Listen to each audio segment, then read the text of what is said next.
Commissioner Lance, followed by Kirian Sobel. Is Kirian Sobel here?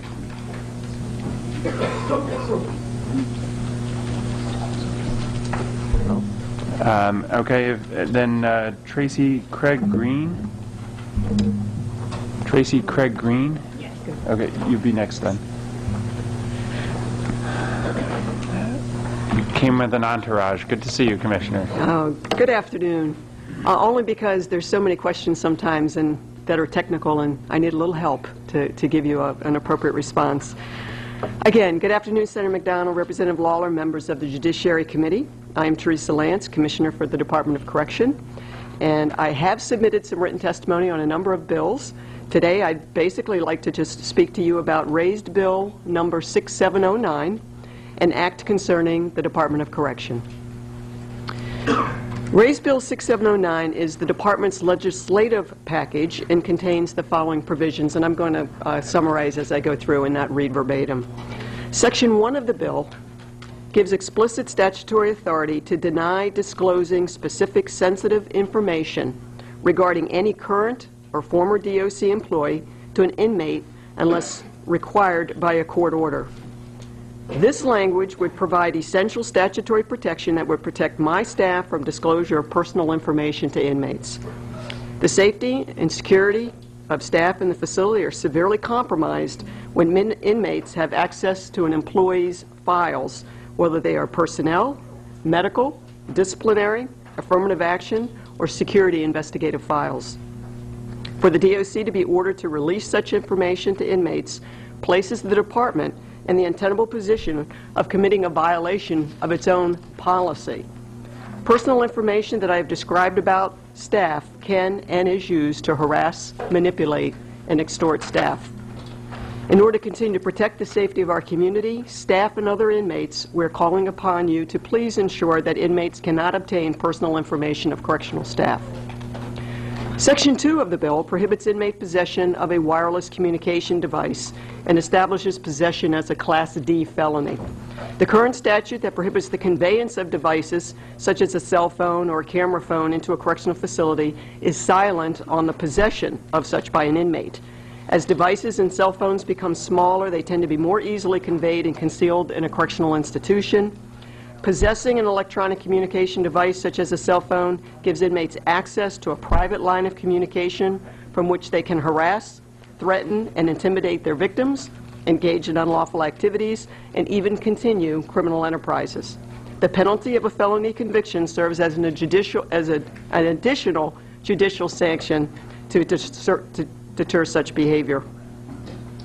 Sections 3 through 7 of the bill makes changes that are needed to effectively implement the inmate discharge savings legislation that was passed in 2007. I want to thank you again for passing the legislation that allows the DOC to set aside up to 10% of all money credited to an inmate's account to establish a savings fund that would be available to the inmate upon release to aid in reentry to the community. Once we started working on the legislation, we realized that there were some technical revisions and clarifications that needed to take place. So our proposed changes generally keep the implementation of that in coordination with other cost of incarceration provisions. Section 8, I've asked that you not consider it at this time. It did deal with information pertaining to an execution because it is in current litigation. Section 9 of the bill gives the Commissioner authority to enter into a memorandum of agreement with the U.S. Department of Immigration and Customs Enforcement, or ICE as we call it, to release for deportation certain inmates serving sentences of 2 years or less after they have served 50% of their sentence. This would result in cost savings to the state, as the number of inmates that have sentences of 2 years or less with an ICE detainer on them fluctuates between 125 and 150 inmates.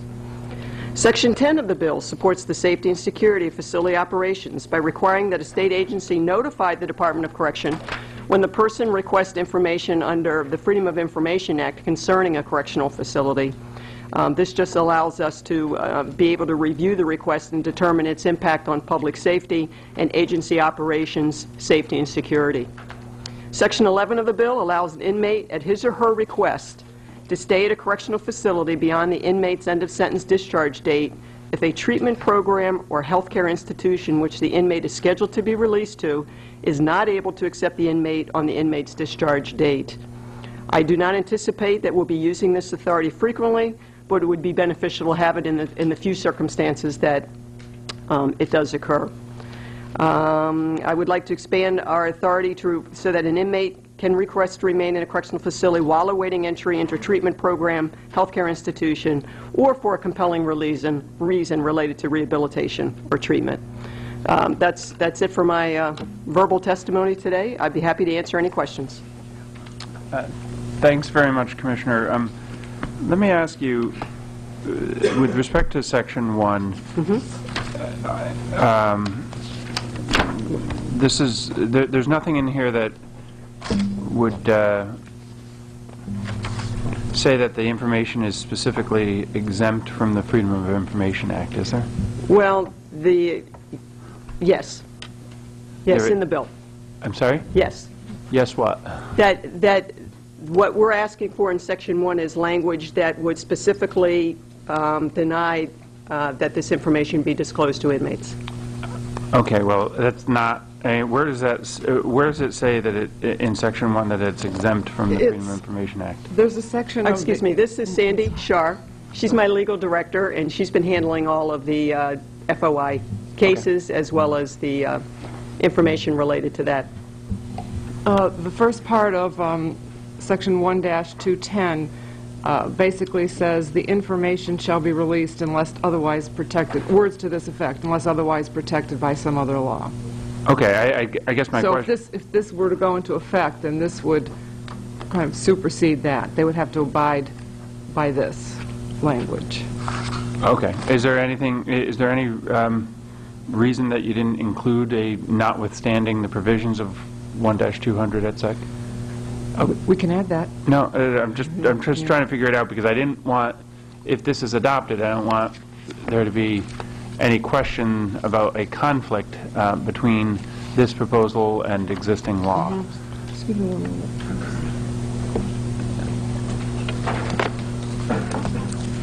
Let me just read you the... You see why I brought her? Ah. Because I'm not the legal beagle here. Basically, the language I was looking for is, except as otherwise provided by any federal law or state statute, all records maintained or kept on file, et cetera, shall be made public with the following exemptions. Okay, so this would be a exemption not enumerated under the Freedom of Information Act. Have you talked to anybody at the Freedom of Information Commission about this particular language? Oh, yes. Yes, let me just share with you, we have 5 cases on appeal right now, one of which we have won in court at the Superior Court level that basically says we don't have to release. This is on inmates requesting staff files, disciplinary files and personnel files. And the FOIC and DOC just disagree on this point. We have put on testimony before the FOIC. The first case that they heard, they did find in our favor. However, the first, at the full commission meeting, they basically gutted that decision with all the testimony we had put forth, which was put forth by Brian Murphy, Deputy Commissioner Murphy, who was a 26-year veteran of the correctional system, and then stated in the decision that we put on no evidence and reversed the decision. We appealed that to Superior Court. We won that case. However, the FOIC is appealing to the appellate court. What's the status of that appeal? I don't know when it's going to be heard. It hasn't been heard yet. Hasn't been argued? At the appellate level. Okay. I don't believe so. Okay. And then there are 4 others. I think 3 of them are from the same inmate, requesting every time this inmate's cell gets shaken down or he gets a disciplinary ticket, whoever has given him that ticket or shaken down his cell, he requests their discipline record. Certainly I understand the problem that you folks are facing. I'm just trying to understand the parameters of this proposal. And I mean, it's not without precedent that we pass legislation while a case is pending I don't know that it's always the best solution. It normally would, I guess, sometimes it would be advisable to allow the court system to work its way through. You might win there and not need any legislative reaction, but it's, as I said, not unprecedented. But my question to you is, if I understand the goal, and I agree with the goal of making sure that that inmates aren't essentially using this information over DOC employees, what would prevent somebody else from obtaining the exact same information? If somebody else were to request it, like a spouse, a mother, a father, and try to mail it in, hopefully we would catch it on mail review and it would be confiscated. They would not be able to get it. However, in spite of that, there are times when a lot of information has gotten in, such as a lot of information about the commissioner personally. Okay, and what would prevent a friend, spouse, or family member from obtaining the information lawfully and then orally conveying the substance of the information? Senator, we can only do what we can do. I mean, there would be no way we could obviously protect that, you know, but rather than do nothing, we feel this at least would halt a lot of it. No, I understand that. Yeah. I just hate portraying something as a solution when it's an imperfect solution and might heighten expectations of folks who are then dashed because the law would be circumvented. So it's one of the things we try and do here to figure out if before somebody says there's a loophole in the law, we should acknowledge that there's a loophole in the bill. Right? Yeah, what we would try and do is intercept it if it's going to be mailed in. As far as oral, there's not much we can do about that. Okay. But what's really is not good is to allow information to come right directly into the facility unfettered with a, you know, we're arguing that we have an FOI exemption and we want to make sure that it's very specific that we have that. And could you, I'm just reading this as I'm going forward with it, but in Section 10, there is a specific change to the Freedom of Information Act, right? Yeah. Why, just if you could explain to me again what that is adding to the FOIA? Yes. There is a section of the FOI law that says that the commissioner shall be notified when another public agency or municipality receives a request from an inmate, and the law says in the manner prescribed by the commissioner. We have prescribed that the agency send the request to us and we will make a determination whether there's a safety security hazard in releasing the information. We run into differences of opinion as to who has the authority to say it's a safety security hazard. We believe, we interpret the statute to say the commissioner has that authority, and FOIC believes that it has the authority to make a determination. And they have also told, at least I believe it was New Haven, the City of New Haven, to deliver documents that you don't have to send them to DOC first. You can send them whatever, you just tell them about the notice and then deliver the documents directly to the inmate and put it in the inmate's hands. And we had some discussion about that at a hearing, and so they finally agreed that they would just deliver it directly to the institution. However, they're not happy with that because then we can intercept it. Okay. I don't know if I've answered that to your...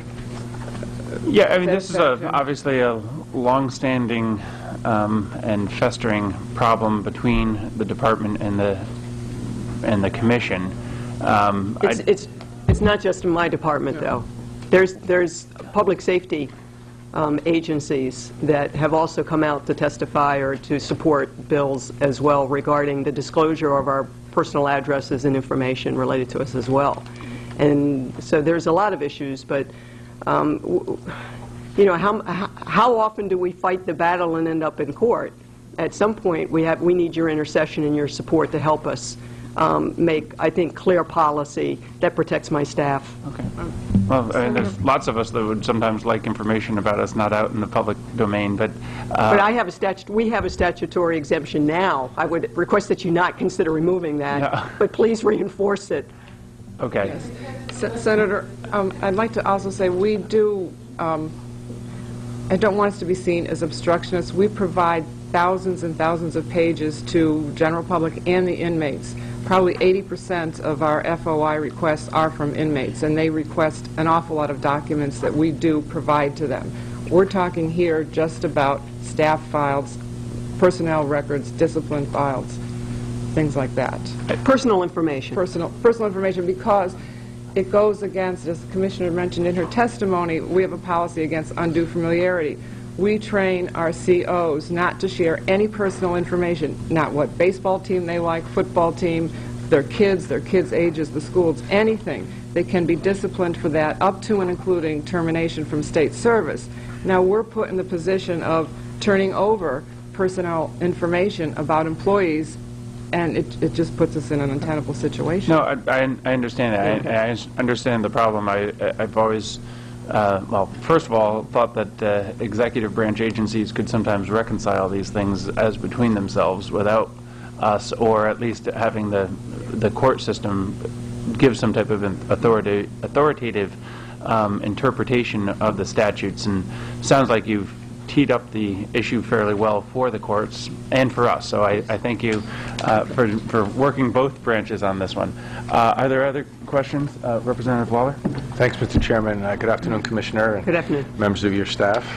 Is there anybody running the show back over there? Oh, there's plenty. There's plenty. I just had, first of all, a comment. I just want to say congratulations on a great job. You know, 6 months ago or so, we were concerned about the population, and it seems like it's gotten down to a more manageable number and has stayed there for a while. The pretrial number seems to be way down. The sentence population seems to be trending downward slightly, and I know it cannot be an easy job, and I think it's I think all the taxpayers appreciate the fact that, at least for now, things seem to be relatively under control. I think the numbers are slightly higher than they should be given our capacity, but not quite as bad as they were a year ago, 6 months ago even. So well, I had a lot of help from my sister agencies. I know, I'm aware of that, but you're here, so I wanted to say thank you for doing that.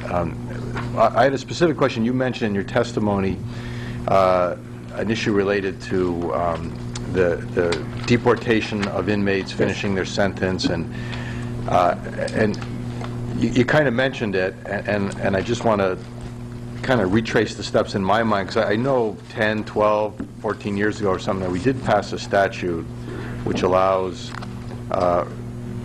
let's put it this way, the early release of inmates if they're going to be sent back to their home country. In other words, I believe you're authorized to say some guy is doing a 5-year sentence for whatever, drug possession, sales. If his home country is willing to accept him back, you can release him to be discharged, I guess, presumably to serve the sentence in his home country. Is that not something you're able to do currently, or what? It is. Fred, would you like to come up? Fred is my expert on the population management and those types of issues. So I'll let him handle any of the specific questions that you have, especially in the past. He's been around. The reason I'm asking, yeah. We've got this new proposal now, and I think a lot of people, including myself, are a little confused about what can you do now, what are you hoping to be able to do under the new proposal, how many inmates does this really affect, what provision is there for victim input, if they want to object to it, all these kinds of things. Just be kind of curious if you could give us a quick little briefing. This is Fred Levesque. He's the Director of Classification Population Management for the agency. Good afternoon.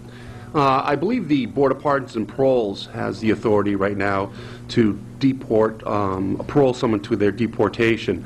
Currently, under the existing statute, it only allows the Commissioner for those offenders who are serving sentences 2 years or less to be transferred from a correctional environment to either a residential program or a sponsored program. There's no mention of deportation. We checked with the Attorney General and reviewed the current statute, and I think the Attorney General's opinion is that the Commissioner doesn't have the authority to approve a person directly to deportation. So that's why. And what would that mean as a practical matter? Let's say you had some guys, I mean, under what you're proposing, is there like an exclusion of types of offenses at all, or is it just kind of wide open?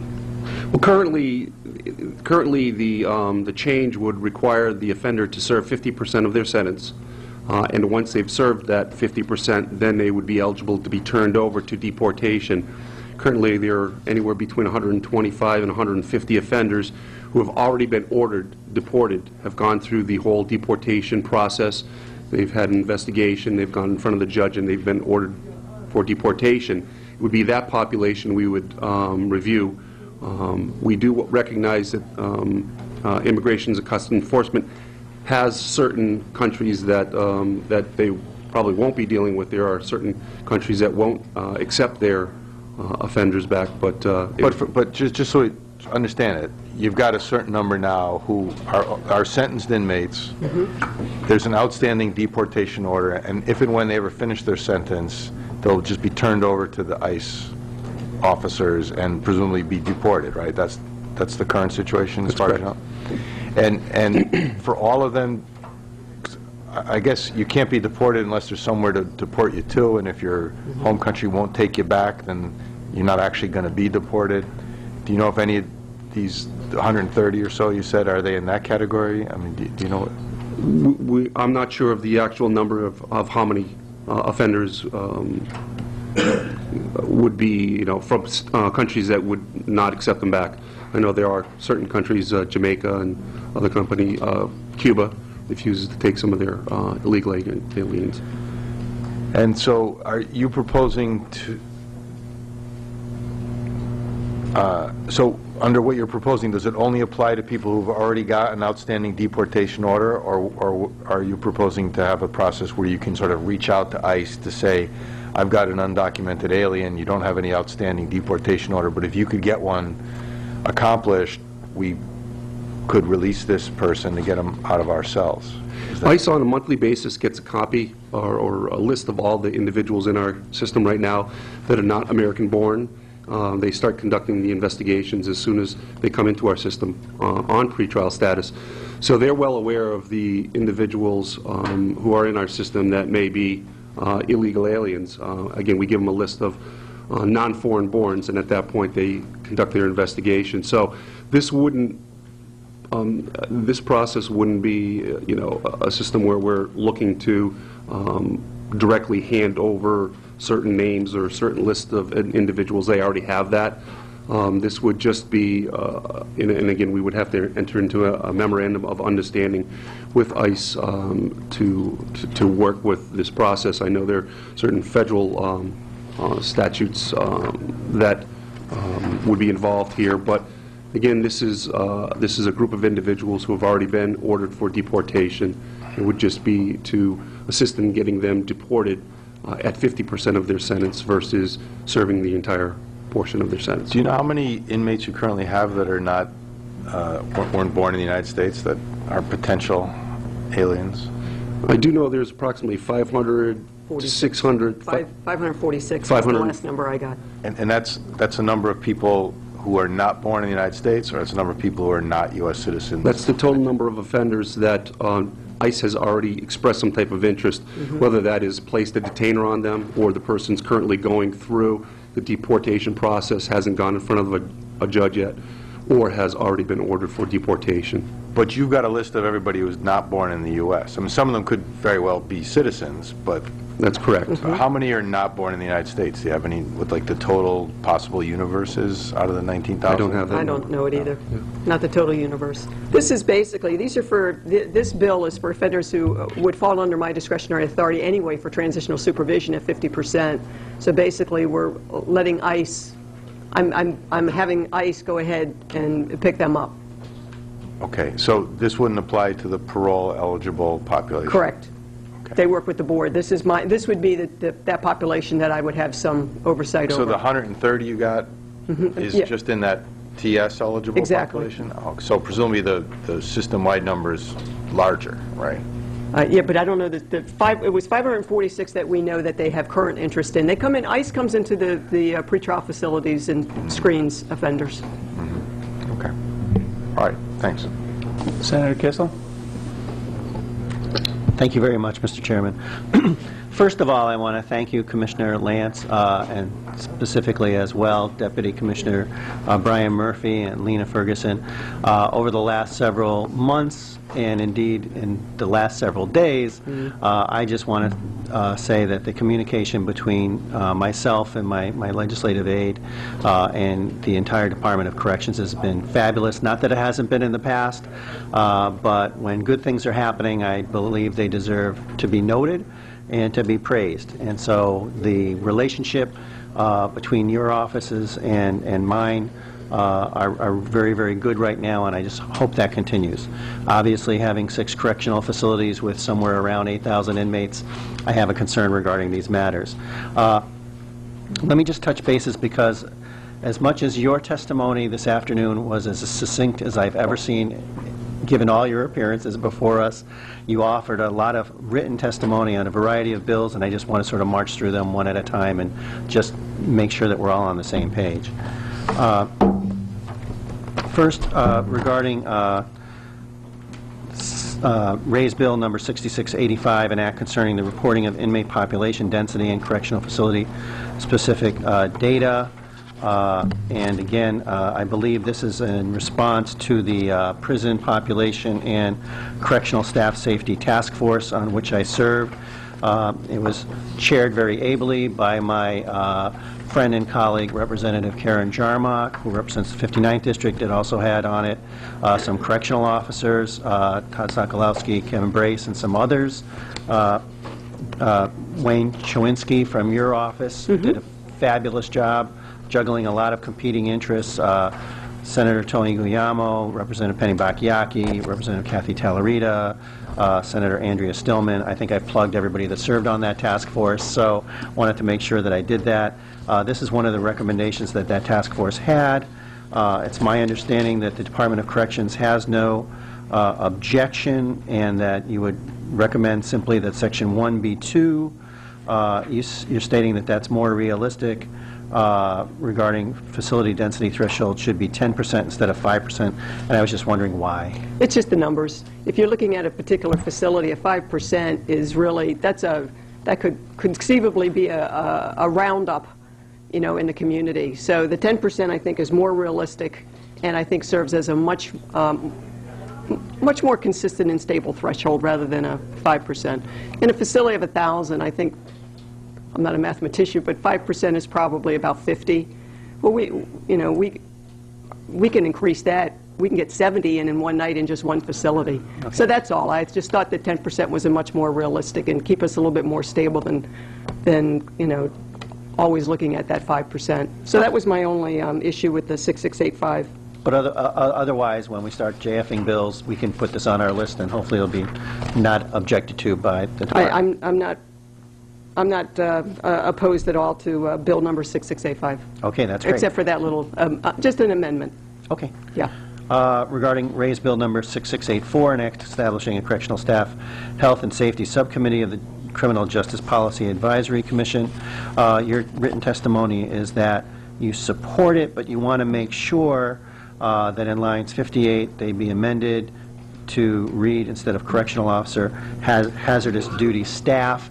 And I'm just wondering what's the nuance behind that recommendation? Well, if you're talking about establishing a correctional staff health and safety a subcommittee to Jcph, it doesn't make sense in the bill that was currently written to just include one bargaining unit when we have several bargaining units of hazardous duty staff. I thought that they should also have representation. Okay, great. And have you contacted, or has anybody in the department contacted Brian Austin over at the Office of Policy and Management as to whether they had any objections to the creation of the subcommittee? Is it something that we're all on the same page and it's something they can do within available funding? My understanding is that he's fully aware of it. I had a conversation with him, so I don't see any issues.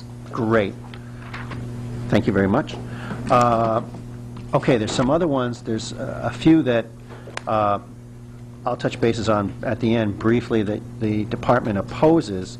but there's some other ones, and the first one that really jumped out at me, and I know that Representative Fritz has an interest in it as well, but again, having 6 correctional facilities, and that's Bill number 6028, an act establishing a wind turbine pilot program at a correctional facility. Clearly, the leaders of the towns that I represent, North Central Connecticut, and specifically as pertaining to corrections, Suffield, Enfield, and Somers, are looking for ways to maximize dollars. Is it contemplated right now? First of all, is this something that I should notify the town leaders in Suffield, Enfield, or Somers that they are being considered for a wind turbine pilot project, or that's too... At this point, we're just in the sort of the exploration stage. Representative Fritz had contacted me and said that she was interested in putting this bill in, and therefore I said, well, send me anything and everything you've got so I can let my engineers take a look at it. And that's basically all where we're at right now. It's not that I'm opposed to it. I just don't know enough about it, and basically I'm just saying that let's have some discussions and see what we can do. I was talking to my chief engineer, and a few years back there was some discussion about something similar to this, but it was down on the shore line because that was where apparently the most wind could be captured. But it didn't come to fruition, but it's certainly something that I'm not against exploring, trying to, harness energy from the wind. It sounds like a pretty good idea. Well, the reason it certainly piqued my interest is I had an occasion on the, I believe it was on the occasion of the graduation of several probation officers. I had a chance to, it was either parole or probation, and I was lucky enough to be invited to speak at it, but it was at the facility, I believe, in Wallingford.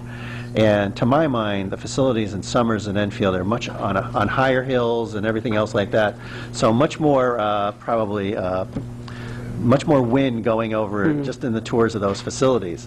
And so I have 2 ways to go on this. If you could please keep me in the loop on this. Okay. Because either on the one hand, I don't want to let anything escape my clutches if I can make sure that we get some additional pilot funding if it looks like something viable.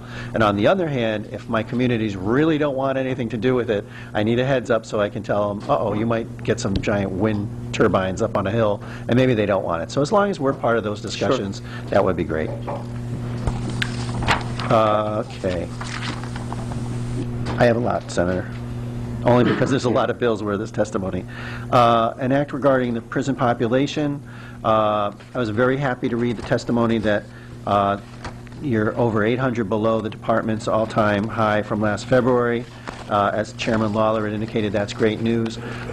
Just as a follow-up to that, though, and somewhat anecdotally, I had heard, though, that as much as we're making great strides with the incarcerated population after sentencing, that there was an uptick in pre-sentence folks prior to trial or prior to conviction. And I'm just wondering how those are meshing, and clearly it would impact my district far more on the folks that are incarcerated after conviction. The pretrial population is actually quite stable and has been doing well. And I credit the Court Support Services Division of the Judicial Department for their jail re-interview program. I think they've done an outstanding job. In fact, last year the data was that they reviewed over 15,000 offenders who were in the jails, already incarcerated in the jails, reviewed them, developed a case plan, and almost 10,000 of them were discharged to supervision. So it's been a very successful program, and I give them a lot of credit. The other is the jail diversion program that DEMAS does. They reviewed over 4,000 cases in the courts, and they diverted over 2,000 from incarceration for mental health issues, and they develop case plans for them in the community as well. So I think that both of those agencies have done a tremendous job working with us, and also the Public Defender Service has social workers that do case planning for those offenders that they represent. So the pretrial population actually is doing well, and we get sweeps, and of course the numbers go up and little things like that. But overall, I'm pleased at the cooperation and the collaboration that I have with my sister agencies. Okay, and as just a slight follow-up on this particular bill, there was some backlog for the Board of Pardons and Paroles. I see that Chairman Farr is with us, so I can ask him about that. But also, I mean, obviously, you and every other commissioner have had to work with diminishing resources. The governor has basically directed you folks to start trimming your budget wherever possible, and yet at the same time, over the last year or so, especially in the criminal justice reform bill that passed last year, we had directed you as a legislature to work in reintegrating, especially the nonviolent offenders, into the community.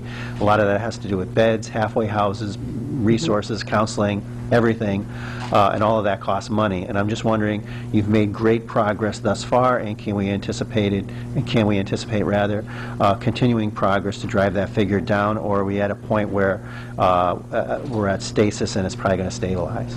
Well, it's interesting. I'm always looking at the data, and I'm looking at the research and trying to see what other states are doing and how they're managing and what strategies I can adapt. And we've always had, we've had access to consultants that have come in and worked with us. The population projection that OPM put out pretty much has a stable for at this level, somewhere in, give or take 100 or so, in that 19,000, anywhere from 18,800 to 19,100 kind of range for the year. But there's a we're trying to streamline our operations inside and really enhance our risk assessment process, our intake units, how we assess risk and how, which is risk to recidivism, and how we assess needs, criminogenic needs of the offender. We're really doing a lot of work in that area because I think that will help us manage the system better by concentrating programs on those who have the highest needs and the highest risk, and then those who have low risk and or low needs, looking at opportunities for them for community supervision as being a more viable, cost-effective, as well as public safety issue.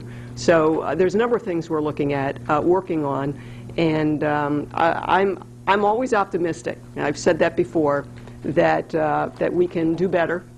There's a couple of bills that are proposed, at least one, and that's the governor's proposal for reestablishment of reentry furlough. That has a good impact on the population as well as a cost measure as well. And I've also been asked to do a study for the legislature effective April 1st on the options related to earned credit, risk reduction credits, as well as other options related to reentry furlough. So, at least hopefully you'll get some options to consider, and both of those, any of those options will have an impact on the population. Great. Which will then impact our budget. Thank you very much. On the next.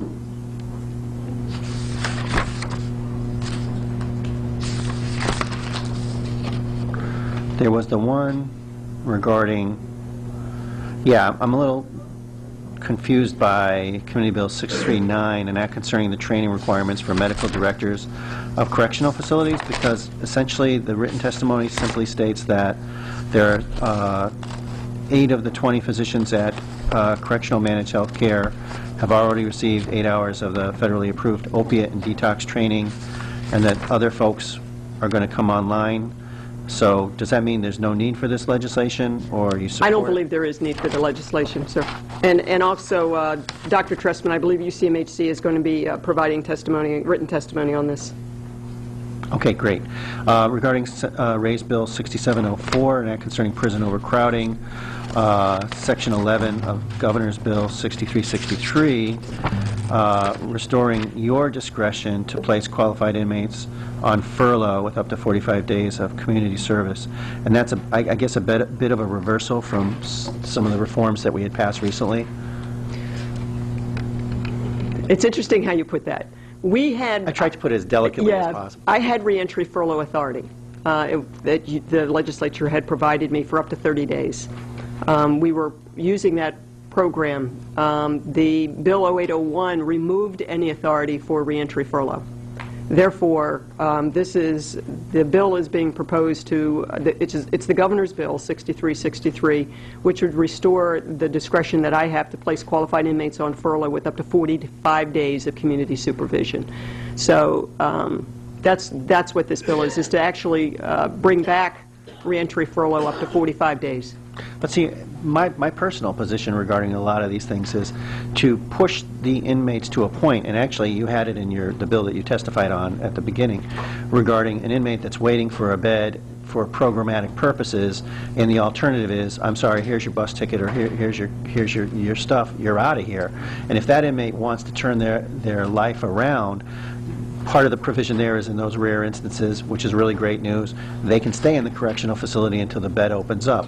Likewise, with furloughs, I think there's a real benefit to the reintegration into our society, rather than the alternative, which may, as a gut level, sound good, but if we're all about just saying serve out the maximum amount of your time and then we're cutting you loose, to my mind, and everything, I remember when Bob Farr was the ranking member on this committee, I learned an awful lot, and over the years working with Chairman Lawler, you know, everything that we can do to break that cycle of recidivism, and that means there's going to, I hate to say hand-holding, but there needs to be some support, some transition, support structure, and so to my mind, I don't think this is necessarily bad because, first of all, it's within your direction. You're going to have all the facts in front of you to make that assessment. And my guess is that some kind of 45-day furlough can actually help put that former inmate on the right track in a positive direction. Am I wrong on that? No, that's absolutely the intent, is to do that. It really goes after that population that end of sentences. And the 45 days does provide some supervision, which is risk management in the community, as well as an opportunity to connect to some services in transition, which is risk reduction. So that is the intent of this bill. Again, on April 1st, you will get a bill with options related to reentry furlough, as well as cost analysis relating to 30-day, 45-day, 60-day, and 90-day for your review. And again, I think that's a really thoughtful approach to corrections.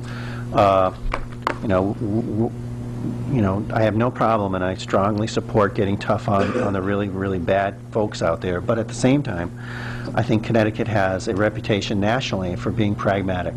And, you know, there's no reason, it may sound great, oh, we're going to get tough, but we have to get tough in a very thoughtful way.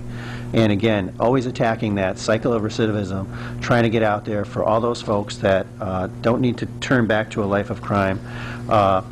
We have a lot less victimization. It's a lot more cost-effective for us as a state, and fundamentally, it's more humane both to our law-abiding citizenry and for those individuals that go back to the communities that they had grew up in. Just real quick, just to make sure I'm clear on this. 6533, an act concerning the Department of Correction Advisory Commission. Bill 537, an act providing community reintegration services to end-of-sentence inmates. 6031, an act concerning parole and probation transparency. And 6342, an act concerning disease prevention in the correctional system. I believe all of these proposals have laudable goals, but it's the department's position at this time that they're either being done unnecessary or we don't have the resources. Correct. Okay. Thank you very much. And again, thank you, Commissioner, for, I think you're just doing a great job right now. Everything seems to be moving in a very positive direction. Not that you haven't always done a great job, but you and your staff deserve an awful lot of credit for having Connecticut be a leader in the nation when it comes to corrections. Thank you, Senator Kissel. Representative Dillon? Thank you very much, Mr. Chairman. Good afternoon, Commissioner. Good afternoon, Representative Dillon. It's good to see you again. You too. And I wanted to follow up a little bit on Senator Kissel's brisk walkthrough of your testimony on the admittedly skimpy language on Committee Bill 6342, an act concerning disease prevention in the correctional system. I wonder, just for the edification, and frankly, I agree with you in general. In fact, I'm not sure we should really need laws on a lot of things if we can work them out. And actually, in a perfect world, we wouldn't need any laws at all, would we? But there you go. I would be out of a job. There you are, yes. Everybody would be doing everything well. There you go. That would be nice. In particular, and your testimony points to a lot of the administrative directives. There isn't one document that tracks the distribution of disease or the incident cases over time, is there? I have an infectious disease unit that works for me that does track, and Yukon does track particular illnesses and diseases and so forth. They track that. These are the policies that address these specific issues. But there's no one document. Let's say the Department of Public Health has a health registry, which is issued every October, that looks at the vital stats, the reportable illnesses by town, so forth. There is no one document that I can go to? There may be. I just don't know what it is. Because, there may be. I'd have to ask UCMHC. Because I do want to thank you for the things you've done already, and I think they're very important. And a lot of this, some of this came from constituent concern, but also from concern about the growth in the Department of Corrections health budget because of what we had been looking at for the past 2 years with the University of Connecticut Health Center, and trying to think at both ends whether or not there were things that we could do to identify which diseases, and this is not a new issue. Really, for 20 years we've been looking at hospitals and how we control infection in hospitals. And so it's not odd that we should be looking at a corrections in quite the same way. Any institution, you look at disease. And actually, the military has been ahead of all of us on this, going back to the Civil War. So there isn't anything terrifically unexceptional about this. What I was concerned about cost, and wonder if you could provide us with some document or get Yukon to provide us with, so we could track in the incident cases over time. And also, I think I've forgotten now, you test for AIDS when people enter the system. It's not mandatory testing, but yes, we test. And do you test when they leave? It's not mandatory testing. We have no mandatory HIV testing in the system, but obviously at intake, offenders they go through a medical screening, and if they have not tested before, don't have knowledge of their status, and that's part of the counseling that goes on with a HIV counselor regarding whether or not they presented high-risk behaviors that perhaps they need to be tested. But there's no mandatory testing for HIV in our system. Well, maybe I'd want to think about that. You know, well, it's in a consent decree. That's part of we're in the Doe versus Meacham consent decree on HIV, and that's where it comes from. We have a very explicit and specific policy that came out of the federal court. Well, there are lots of consent decrees. Actually, when I was a local official, I found myself listening to folks from our local legal aid who had 2 different consent decrees, both of which the litigator in question had negotiated, which were in conflict on a particular issue we were trying to resolve. So that's not, we have 2 legal aids because we have one at Yale. Well, I'd be glad to give you that if you'd like to see our policy. Well, I would, because I've been concerned, as you know, about the growth, and seeing if there are some ways that we can work together to make sure that you have all the statutory tools as well as the financial tools to try to look at this. And also, I met with some constituents at the end of last session who were very concerned about the growth of AIDS in the minority communities, and they were asking me whether it had been acquired in the correction system. I had no idea. It wouldn't be stunning, because all you really need is one case. And then I found a couple of legislators at a meeting, which was not paid for by the state, who were talking about similar legislation and pilot programs in California and Georgia to look at corrections-acquired illnesses. So I really didn't feel I had enough information about what's happening in Connecticut to venture an opinion. But I would like to work together to try to look at some of these issues, especially looking at what's going on with the growth of HIV, seropositivity in minority women. We'll be glad to work with you, Representative Dillon. I can pass that on to Dr. Trustman, and we can set something up for some discussion. Great, and I know this isn't your fault, but my understanding is, having spent a lot of time together negotiating the identification of the mentally ill in your particular facilities, and training, that all training in your system has been suspended by the governor. Is that true? No, we're still doing training. Well, then we need to communicate on that as well. Yeah, the governor has not stopped any training in my agency, the governor has not impeded my authority to do any operations in my agency. Did you prohibit any training, any more training? I have suspended in-service training for correctional staff for this fiscal year, but I've done that in the past. That's not new. And then I don't cancel it, I suspend it for cost-saving measures. Okay, so that would go to the legislation that we worked on together 2 years ago on identifying the mentally ill, would it? We actually have done an excellent job on that, on the legislation that you passed as far as meeting those training mandates. In fact, I'll get you all that information. That would be great. You bet. Luckily, and it's unusual in the House, I got it through in the House with no discussion.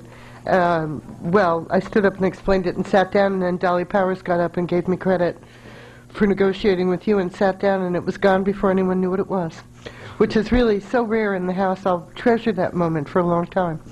But anyway, I'd like to, well, thank you then. I thought that it was suspended. No, we've done very well with that legislation. In fact, we were way ahead of the target. So, but I'll be glad to get you all that information. Well, I'm impressed, and thank you very much.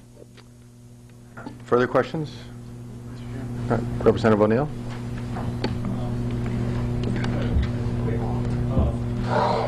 Microphone.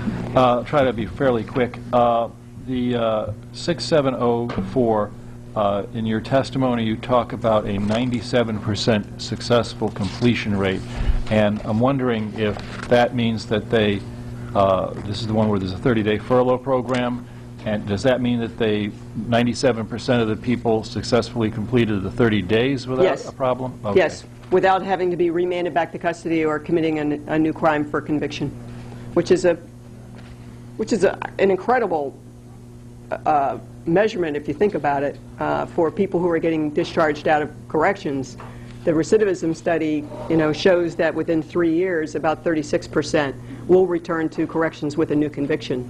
So, right, but this group, has this group been separately studied along those lines? In other words, are they, the 97% does not... Is just for getting through that 30-day window. Basically, most of them are going to end of sentence. Right, okay, but... So this gives you an opportunity to save some bed days, have some transition, and also do some supervision. And that's, I'm still very pleased at that success rate of 97%, that they actually get through the first 30 days, which is a very vulnerable time frame for offenders who get discharged. And I know we've done lots of studies, but I guess I'm trying to remember, does this group have a higher rate of success, let's say, a year after they've left incarceration?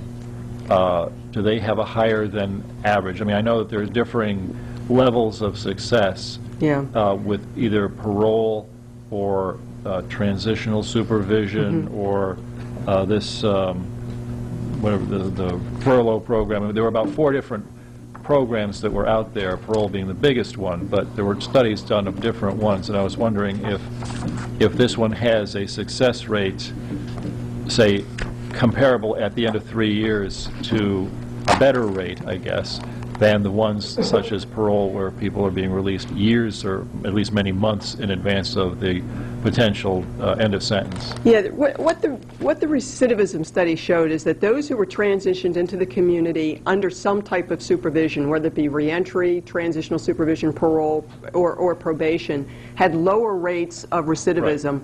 Right. But there were fluctuations. Over 3 years. But there were differences, there were variations depending on different programs, which may relate to who you picked.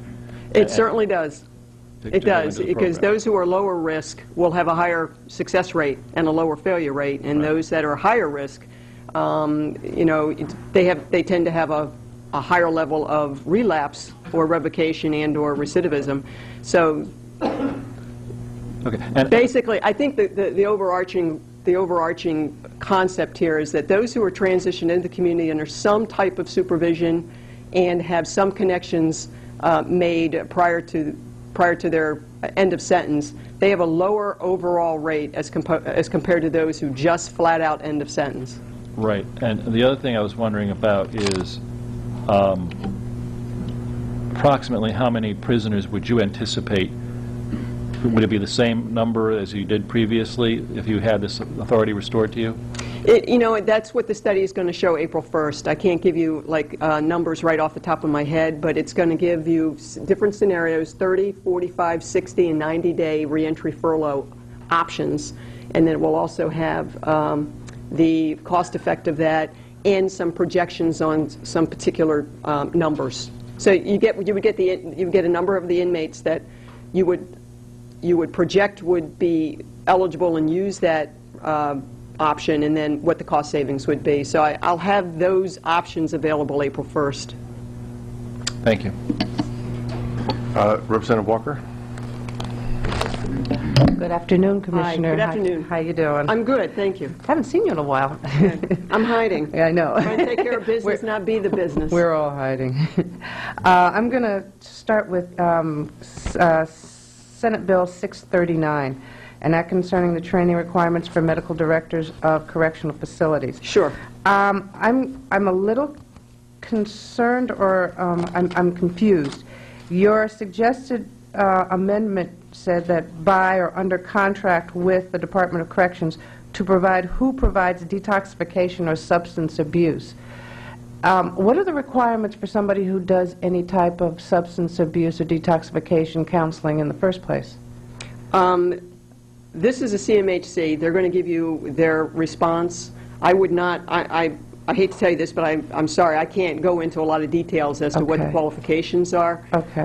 But based on our discussions with them, this is what they were recommending, and basically I just wanted to acknowledge that I would support them. Because I'd be glad to get you all that information, Representative Walker. I mean, I would have hoped that they had that skill training before they provide any type of substance abuse. I think that was their intent. And so I think what they wanted you to know is that they already have folks that are professionals who are certified, and that they're looking at certifying even more. Okay. So but I can get you that specifically. Yeah, I'd like to know, because Sure. And I'd also like to know when you do that, how many physicians we have from UConn Medical. UConn is now called Correctional Managed Health Care? They've always been called that. Oh. It's always been called UCMHC or CMHC. It's University of Connecticut Correctional Managed Health Care, and that's their division that does only the corrections population. Okay, all right. I also wanted to ask you about raised bill 6533, and that concerning the Department of Correction Advisory Commission. Right. Well, the interesting thing is that you stated that this is a new concept. This bill comes up every year.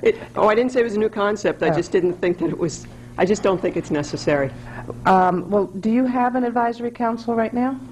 I am on so many committees. I have so many commissions. I have so many advocacy groups that work with us. I have state agencies, as I have oversight with both state and federal courts.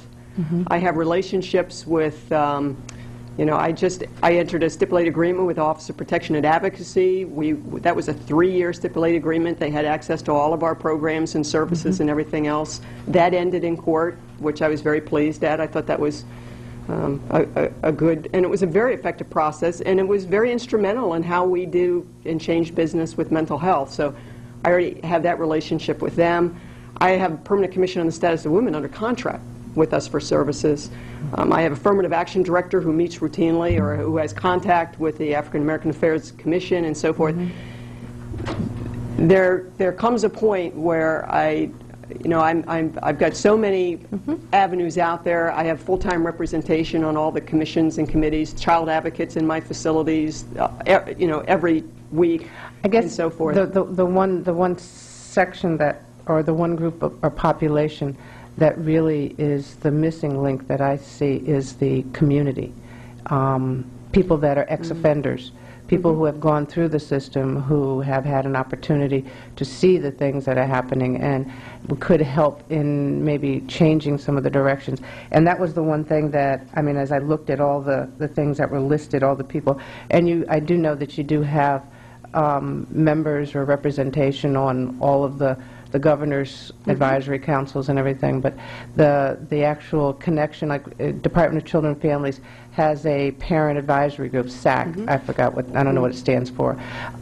Department of Social Services has, at least 4 or 5 that are directly related with people that receive the services. And that way we sort of do, it's sort of like a shopping. It helps us to see what are we doing and how we're doing it. And I think that's the missing link that I'm seeing in any of your advisory groups or your commissions. Well, there's a few things that we're working on right now. That we have a reentry consortium, roundtable reentry in Bridgeport, and that's excellent. That helps us work with the community, and we have the nonprofit providers. I mean, we have nonprofit providers all over the state that we work with that keeps us, in touch with the community. We have a reentry roundtable in New Haven.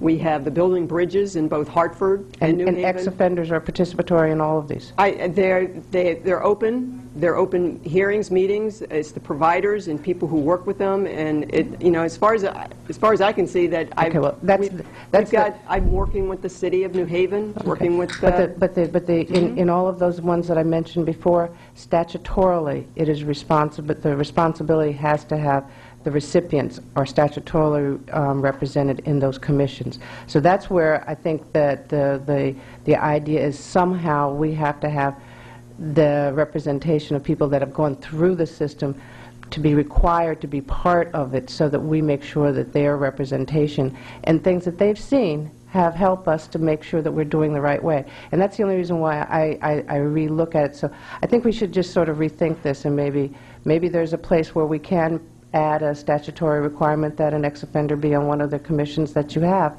so we don't have to create a new commission, but we still have the person that has gone through the system to be part of the process. And we do have community public safety committees where anybody can get on those committees through the elected officials.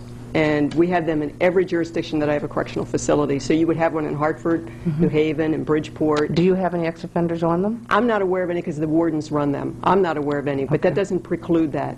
Okay. All right. Well, I'd like to know where you might have any of the commissions or advisory groups that you have existing. I'd like to know where ex-offenders are participating. You can let me know. Well, I also have I've met with the Clean Slate Committee on a couple of occasions, and they have ex-offenders on them. Oh yeah. Okay. Yeah, we had both New Haven as well as some folks from New Haven as well as Hartford. Hartford. Okay. And I pulled out of it because I became too much of the center of attention, quite frankly. And I did have a warden, and she's still part of it. She still, sits, and yes, there were definitely ex-offenders that were engaged in that. And, I feel, maybe the perception out there isn't. I feel that we're a transparent agency. I've worked extremely hard to open up the doors and let people see everything from the legislators, to my policies and procedures. Everything is on the website about the agency. I don't think it's a and I think I understand I think I understand what you're saying. And if there's some opportunities, I'll be glad to open up. It's a dialogue. It's a conversation. If it seems like I'm restrictive or whatever, I don't mean to be restrictive. This proposal seems to be not just that. This seems to be much more than that. And my concern with this also, it's a very large, 16 members is quite large. They're going to this proposal. It's like my Jcph. Well, I know, and you know how difficult that is. And this proposal also talks about providing recommendations on a number of issues to the agency. However, not one member on this committee is a corrections professional. So, you see what I'm saying? I think that just doesn't. Well, then, in that regard, then I mean, any of these types of commissions and everything, they start out one way, and they're altered. I mean, it's not etched in stone in the very beginning. It's just a foundation, and maybe there's a way of us creating something that everybody could be happy with. But the main thing is to make sure, as Representative Lawler has taught me, you get everybody around the table so that everybody has an opportunity. And it means compromise, but it also means a dialogue. So that's all. Thank you. Thanks. Okay. Thank you. Are there any other questions from members of the committee? Okay. Thank you very much. All right. Thank you. Next is Kirianne Sobel.